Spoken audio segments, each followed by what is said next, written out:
Hey everyone, and welcome back. So today we're going to be reviewing Flat Kingdom Papers Cut Edition on the Nintendo Switch. Now this game is a action puzzle platformer that actually just released on April 1st of 2022 and is currently selling for $7.99.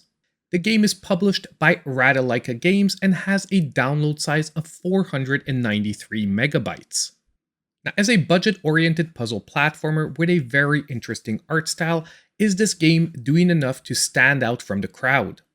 Well, that's what we're going to figure out today in our review. Just remember that if you are liking the content, please consider hitting that like button and subscribing to the channel if you aren't already. Now let's jump in.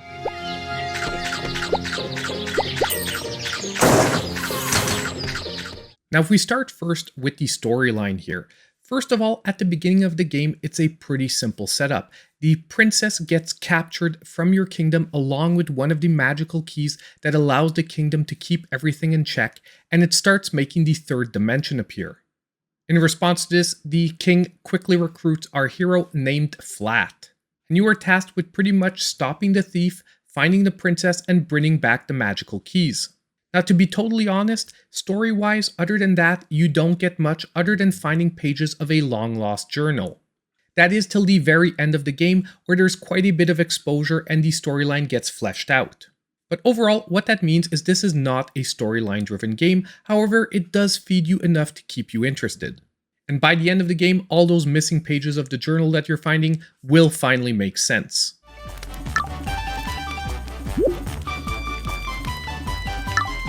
Now, if we jump into the gameplay. Now, as I mentioned earlier, this is an action puzzle platformer, but it has a very original gameplay system where I would say even the combat hinges on puzzles. Now, your hero is equipped with a very unique set of abilities, that of being able to change shapes between a square, triangle, and circle. And all the combat in the game ends up being like a game of rock, paper, scissors. Square beats triangle, triangle beats circle, and circle beats square. And pretty much every enemy you'll come across is associated to one of the shapes. Once you got down which shape you need to defeat which enemy, overall it's just selecting the right shape before you make contact. Now the platforming and puzzle throughout the game follow the exact same logic, with each one of the shape giving you different abilities. For the circle you can double jump, for the triangle you can move quickly but can only single jump, and from the square you are the slowest but also the strongest. Overall, it does make for a very interesting and original setup, and I would say throughout the whole game ends up working out very well. But that's not all. As you progress through the game and defeat the bosses of each major area, you'll be unlocking new abilities, which basically combine two of your previous ones. What this means is as you move through the game, the levels can become more complex and hinge on new puzzles. Now once again, this worked out pretty well, keeping things fresh almost throughout the whole gameplay. The only part of the gameplay loop that was a little bit disappointing is towards the end of the game they have you revisit each one of the previous locations trying to figure out a secret entrance. It did extend the gameplay but did feel a little bit redundant. Now I would say that this game for a non-completionist run will take you about 4 to 5 hours, and at its current sale price seems like a very fair offering.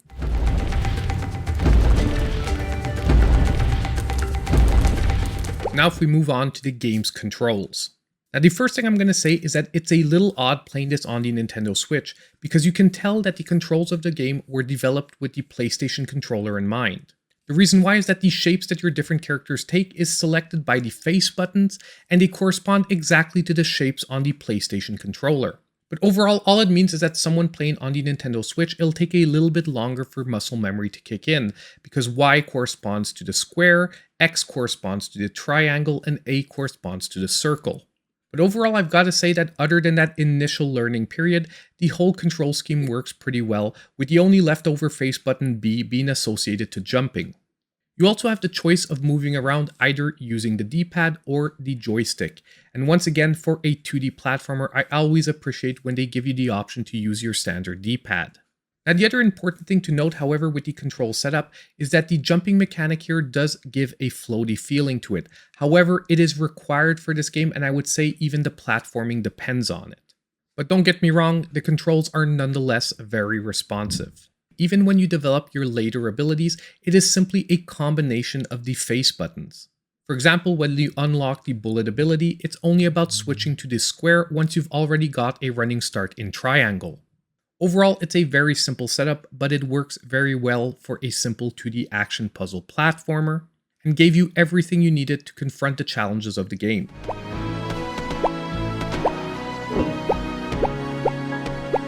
So now if we move on to our final section, which is the graphics and sound. Overall, I do think that this game's biggest selling point will be its overall art and visual style. Overall, this game is beautiful. It looks like everything is made of paper, and it actually sells that idea very well. And I would say that each and every enemy, each and every character, and each and every boss you come across really sells the idea that you could believe that these were all made of origami.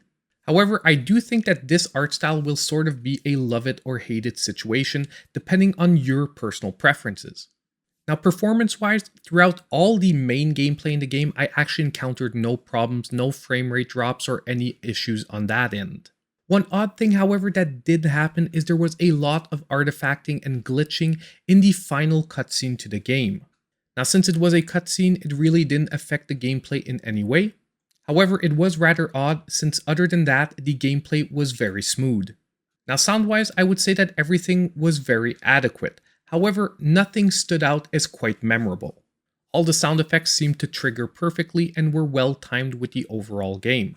The only thing, as I mentioned earlier, it was probably not the strongest point of the game.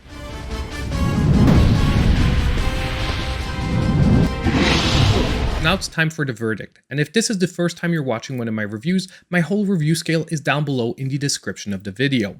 Now in the case of Flat Kingdom on the Nintendo Switch, I'm going to be giving it an 8, putting it at the low end of a great game. Now at a sale price of only $8, this game is delivering on a really solid package that offers a good 4 to 5 hours of gameplay. And on top of it, for someone who would want to be a completionist, you'd probably need to invest an extra 2 to 3 hours.